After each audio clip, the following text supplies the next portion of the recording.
খবর শুনছেন Bardhaman news TV YouTube channel থেকে। আজকের বিশেষ খবর হলো, ফের প্রাণ কাড়ল রেমাল, ঝড়ে ভাঙল কলা গাছ, কাটতে গিয়ে মেরামতিতে বিদ্যুৎস্পৃষ্ট হয়ে মৃত্যু বাবা ছেলের। 50 কিমি বেগে ঝড় কলকাতায়, সঙ্গে ভারী থেকে অতি ভারী বৃষ্টির সম্ভাবনা জানিয়ে দিল আবহাওয়া দপ্তর। মমতার সঙ্গে সংঘাতের পরেই ভারত সেবাশ্রম সঙ্গে ভয়াবহ আগুন, প্রাণ নিয়ে চিন্তায় মহারাজারা। রাহুল গান্ধী দেশের রাজনীতির মহান মান সম্মান ডুবিয়েছেন, কংগ্রেস আদর্শচ্যুত হয়েছেন, শাহী কটাক্ষ। পাপুয়া নিউ গিনিতে ভয়াবহ ভূমিধসের পর শত শত মানুষ নিখোঁজ। ঘূর্ণিঝড় রেমালের জেরে ভাঙল নদী বাঁধ, তীব্র বেগে ঢুকল জল, ঘুম উড়ল স্থানীয়দের। তৃণমূলের বিরুদ্ধে বিজ্ঞাপন অপমানজনক, সুপ্রিম কোর্টেও ধাক্কা খেল বিজেপি। আসছি বিস্তারিত খবরে।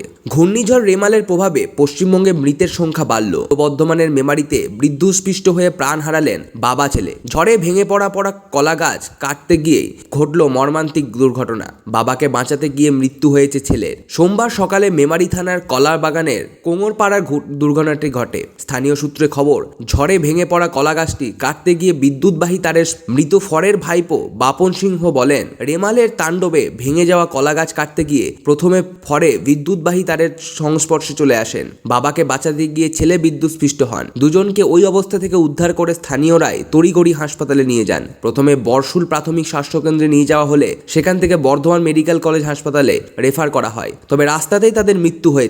বর্ধমান মেডিকেল কলেজ নিয়ে যাওয়া হলে চিকিৎসকরা বাবা এবং ছেলে দুজনকে মৃত বলে ঘোষণা করেন। নিয়মিত খবর শুনতে আমাদের চ্যানেলটিকে সাবস্ক্রাইব করুন এবং আপনি কোন জেলা থেকে ভিডিওটি দেখছেন তা কমেন্ট করে জানাবেন। ফিরে আসছি পরবর্তী খবরে। ঘূর্ণিঝড় রেমালের প্রভাবে সোমবার রাতে ঝড় বৃষ্টি আরও বেশি সম্ভাবনা রয়েছে কলকাতায়। 8 জেলায় জারি কমলা সতর্কতা। কলকাতায় বজ্রবিদ্যুৎ সহ বৃষ্টি এবং ঘন্টায় 70 থেকে 90 কিলোমিটার বেগে হাওয়া বইতে পারে সোমবার রাতে, জানিয়েছেন হাওয়া অফিস। সোমবার রাজ্যের 2 জেলায় লাল সতর্কতা জারি রয়েছে। মুর্শিদাবাদ এবং নদিয়ায় ভারী থেকে অতি ভারী বৃষ্টি হতে পারে। ঝড়ের গতি থাকতে পারে ঘন্টায় 60 থেকে 70 কিলোমিটার। সাময়িকভাবে দমকা হাওয়ার বেগ পৌঁছাতে যেতে পারে 80 কিলোমিটার পর্যন্ত।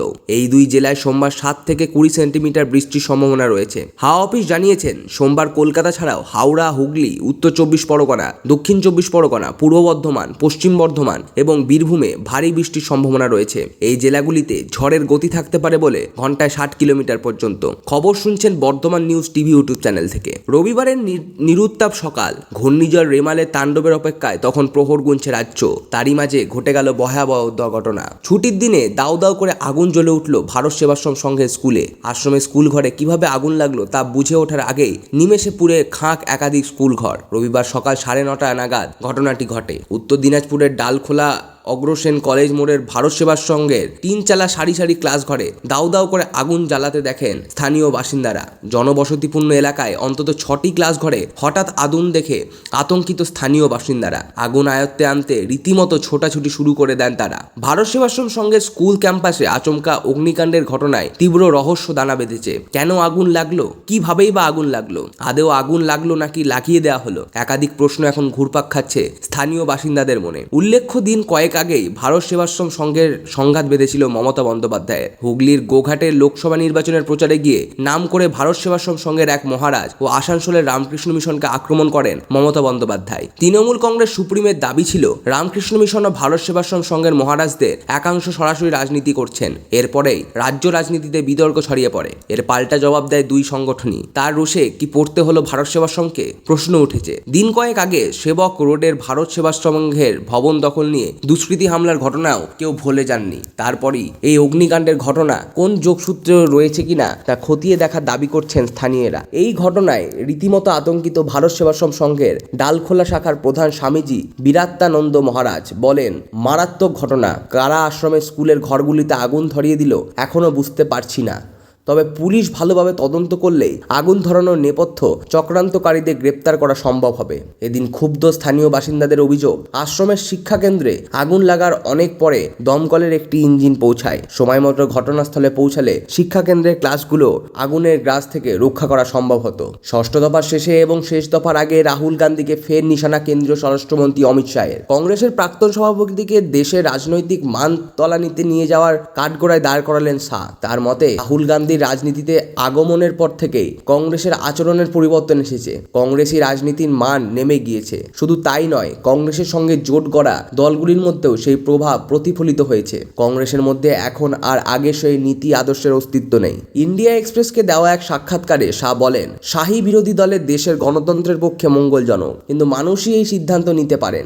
আমরা তো আর বিরোধী দলকে জোরালো করে দিতে পারি না। 6 দফা ভোটের পর যা দেখা যাচ্ছে তাতে এই পরিস্থিতিতে সেটা সম্ভবও নয়। মানুষই কংগ্রেস মুক্ত চাইছে। 5 দফা ভোটে আমরা বুঝতে পেরে গিয়েছি যে বিজেপি সহ এনডিএ 300 থেকে 310টি আসন পেয়ে যাবে। আমরা নিরঙ্কুশ সংখ্যাগোষ্ঠীতা পাওয়ার বিষয়ে নিশ্চিত জায়গায় আছি। এই ভোট আগামী 25 বছরের ইতিবাচক কর্মসূচিতে পৌঁছানোর জনমত নিতে চলেছে। 2024 সালের ভোটের প্রধানমন্ত্রী নরেন্দ্র মোদী ফের সরকার গড়তে চলেছেন। বিরোধী আসন দুর্বল হলেও প্রধানমন্ত্রী দেশের প্রতি কাজের দৃষ্টিভঙ্গিতে কিছু বদল ঘটাবে না। তাছাড়া নরেন্দ্র মোদীর জনপ্রিয়তায় বিরোধীদের দুর্বল করে দেওয়ার প্রধান শক্তি বলে তার মত। সাক্ষাৎকারে নির্বাচনী প্রচারের ভাষাতেই শাহ উচ্চকণ্ঠে মোদীর প্রশংসায় পঞ্চমুখ হন। বলেন, গত 10 বছরের 60 কোটি মানুষের জীবনযাত্রায় পরিবর্তন এসেছে। তারা বাসস্থান, শৌচালয়, পানীয় জল, 5 লক্ষ টাকার বীমা, 5 কেজি করে খাদ্যশস্য, গ্যাস পেয়েছেন। মোদীজি দেশবাসীর মধ্যে আত্মবিশ্বাস ও আত্মপ্রত্যয় সৃষ্টি করতে পেরেছেন। কংগ্রেসের ওপর রাজনৈতিক ঝাল মিটিয়ে অমিত শাহ আরও বলেন, লোকসভায় আমাদের নিরঙ্কুশ সংখ্যাগরিষ্ঠতা আছে বলেই আমরা 370 ধারা বিলোপ করতে পেরেছি, রাম মন্দির গড়েছি, মানুষের জীবনের মান উন্নত করেছি। আর ইন্দিরাজির আমলে কংগ্রেস যখন নিরঙ্কুশ ছিল তখন দেশ কি পেয়েছে? জরুরি অবস্থা, 1,30,000 টাকা মানুষ জেলে ছিলেন। সংবাদপত্রে কি সম্পাদকীয় লেখা হবে তা কংগ্রেসের নজরদারিতে ছিল। আমাদের দলের ইতিহাস এই সব নয়। রাহুল গান্ধীর পার্টির ইতিহাস আছে, ফলে গণতন্ত্র নিয়ে উনি লেকচার দেওয়ার কে, বলেন শাহ। পাপুয়া নিউগিনিতে ভয়াবহ ভূমিধ্বসে আটক ব্যক্তিদের উদ্ধার করতে মরিয়া গ্রামবাসীরা ক্রমাগত পাথর ও কাদা ছুঁড়ে চলেছেন। একই সঙ্গে চলেছে মৃতদের ধ্বংসস্তূপ থেকে বের করে আনার কাজও। শুক্রবার পাপুয়া নিউগিনিতে ভূমিধসের পর ধ্বংসস্তূপের নিচে 670 জন আটক পড়েছেন বলে জাতিসংঘের তরফে আশঙ্কা করা হচ্ছিল। তবে ন্যাশনাল ডিজাস্টার সেন্টারের ভারপ্রাপ্ত পরিচালক আশঙ্কা করছেন শুক্রবারের বিপর্যয়ে 2000-এর বেশি মানুষের জীবন্ত অবস্থাতেই কবর হয়েছে। 1 জুন উত্তর 24 পরগনা জেলার একাধিক কেন্দ্রে লোকসভা ভোট। এদিকে ঘূর্ণিঝড় রেমালের নদী ভাঙন ঘিরে শুরু হয়েছে রাজনৈতিক চর্চা। ঘূর্ণিঝড় রেমালের জেরে নদী বাঁধ ভেঙে ঘুম উড়েছে গ্রামের 2000 মানুষের। আর এই ঘটনায় আতঙ্কের দিন কাটছেন মিনাখা বিধানসভার চৈতল গ্রাম পঞ্চায়েতের উত্তর আঁকতলা গ্রামের মানুষ। স্থানীয় সূত্রে জানা যায়, বেতনী নদীর বাঁধ ভেঙে গ্রামের মধ্যে জল ঢুকতে শুরু করে। আতঙ্কিত হয়ে পড়েন গ্রামবাসীরা। প্রথম পর্যায়ে গ্রামের ছেলেরা গিয়ে নদীর বাঁধ ভাঙন রাখার চেষ্টা করে। ততক্ষণে গ্রামের মধ্যে জল প্রবেশ করে। আতঙ্কে নদী পাড়ে এসে ভিড় জমায় গোটা গ্রামবাসী। এদিকে নদী বাঁধ ভাঙন নিয়ে